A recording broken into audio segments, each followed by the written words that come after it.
华视在地新闻继续来看南投县仁爱乡的合作村有3个赛德克部落的族群。这族人经过2年9个月努力，得到行政院原民会甲南投县政府全力的支持，为6月开始恢复传统的地名德鲁古村，而且到10月底，规个庄仔头的学校、大路、重要桥梁甲门牌都会完成正名。今仔日仁爱乡公所举办记者会来宣布讲，祖先未阁找无转来的路路。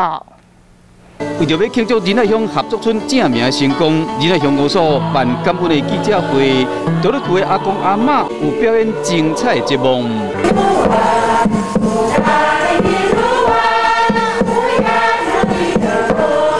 如果我们不更名回来，祖先没有回家的路。仁爱乡代理乡长张子豪感谢南投县长配合部落正名编的经费，专门改善道路的交通。845线的路面还有环境做一个大的改善。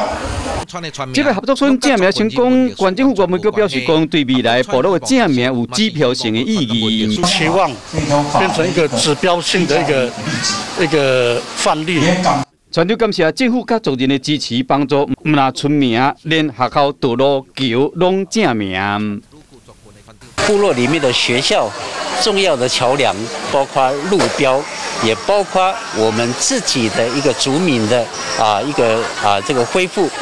各界庆祝仁爱乡德鲁古村正名成功，未来会鼓舞族人恢复传统的族名，变成全国头一个完全正名成功的部落。